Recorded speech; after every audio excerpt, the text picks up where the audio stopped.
And Trevor, I want to think that, I mean, you were watching, you like those YouTube videos. You're trying to dive into some stuff there to see if you want to buy something.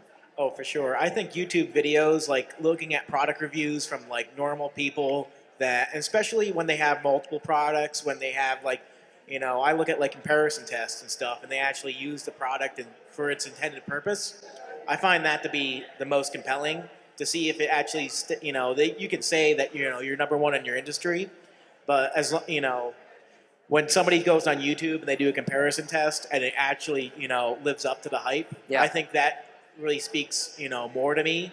And, and then it's easy. Those people usually have right to Amazon and, you can go and purchase it real quick. Okay. Yeah, you're doing YouTube to Amazon using their links. So Yep. I'm just giving people kind of a thought process on their strategy. That was from a review, just a review of the product. Oh, yeah. Got it. Okay. You want to talk to me about using YouTube, I guess? Because like Reviews, whatever you think's interesting there. Like, but you're not leaving reviews though, right? I'm sorry? How many times do you leave a review? You go and read them. How many times do you leave them? I've done it on a few occasions where I've left some good reviews. Because Okay. they have exceptional like customer service. They actually really cared about, like, they had the persona that they really did care about the customer and stuff. I'm like, oh, this is amazing. Like, it was easy to ship. It was easy to purchase. Like, they had really great stuff. And if I did have an issue, then they resolved it. Yeah. I think I had that with AmericanTrucks.com before, where I bought some headers for my truck, and there was a little issue for that, and they resolved it quickly. I'm Okay. like, oh, sweet. I'm like, that's a good good plus. I'm like, then I put that in the review, like, hey, this is, like they had a little mishap, but you know what, they fixed it and it got resolved, and that's good. Okay. Okay. Jewel, anything to add on that? I did have a thought. One thing, when you asked, like, how often do we write reviews, I was comparing it because me personally, I don't write reviews for the company. Yep. Like, as a company, if you want to get in more reviews, offer a rewards program or something, because reviews are not for you. We write reviews so that other people can know what to expect from you. That's kind of how it's geared towards. So if I have an issue with a company or something really good happens, I want to let other people know. Like, Good or the bad? Yeah, but the in-between, we don't leave reviews. Yeah. Okay.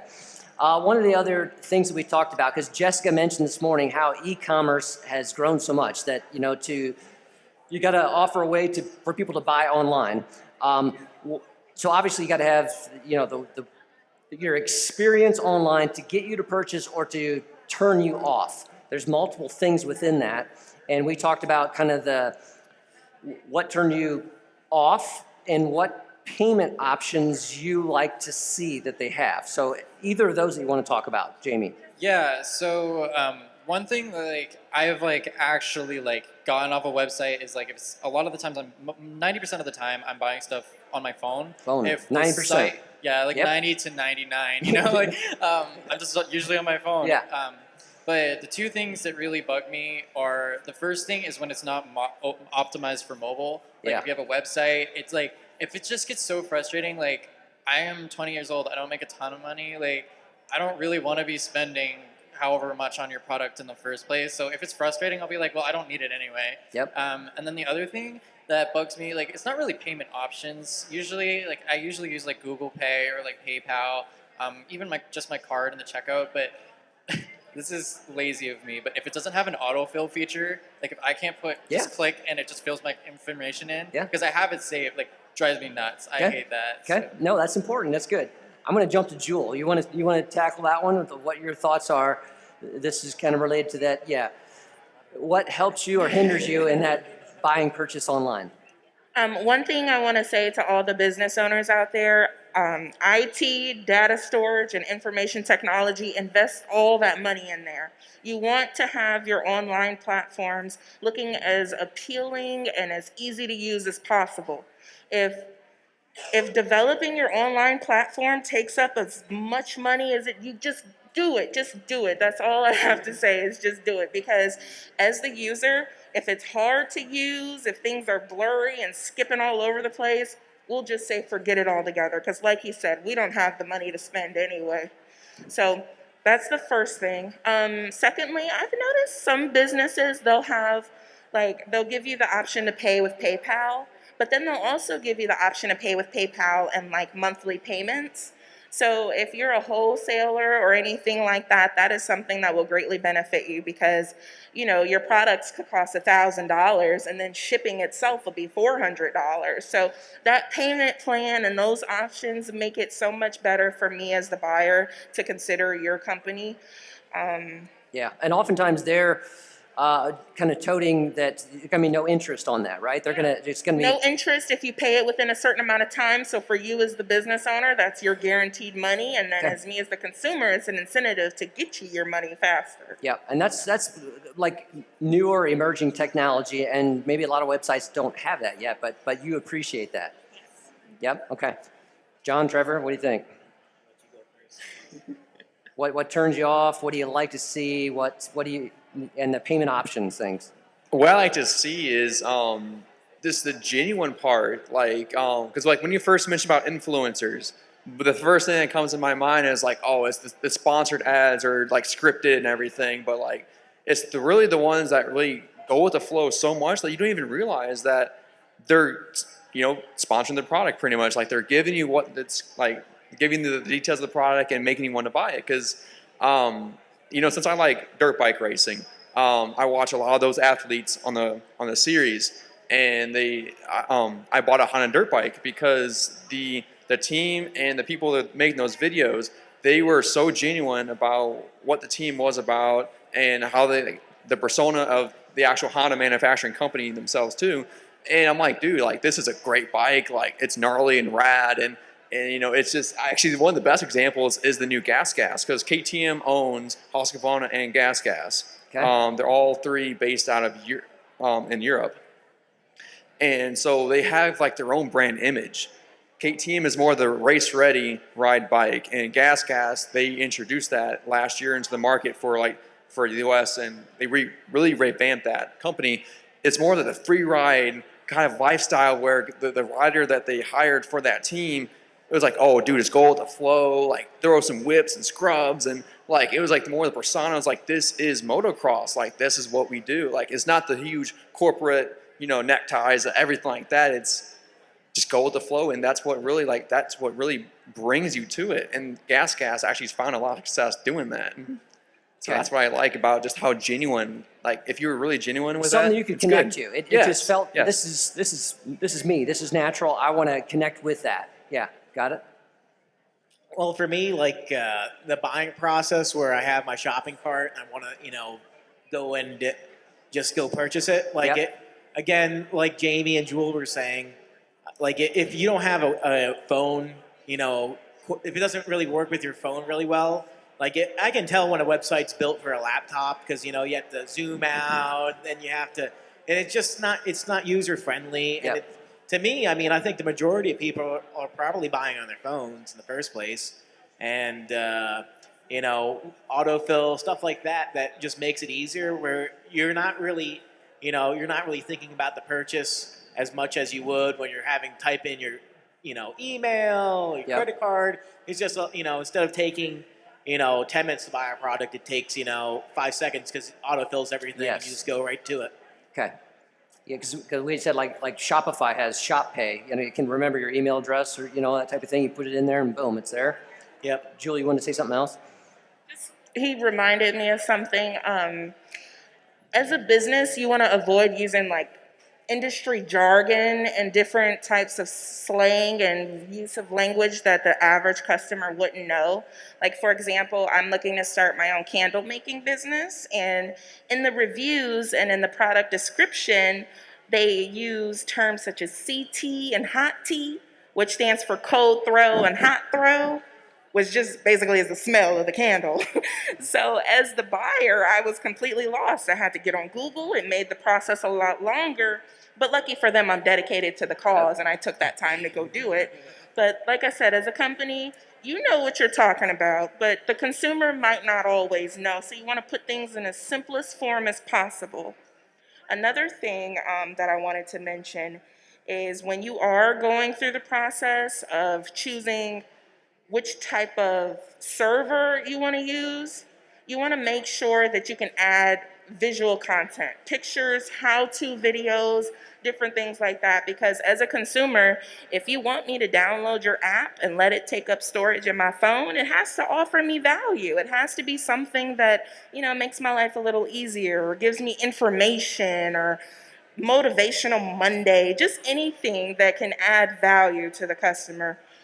Just add value. Focus on adding value, and I think that you'll be good. Oh, I like that. Okay, add value. And that was a good point there you made at the end about what apps you're going to allow space for. It's going to take up space in my phone. So what am I going to allow? What am I not going to allow? So if some companies are thinking, do we need an app? That type of thing. And you're saying basically it's got to offer me quite a bit of value because it's going to take up some space.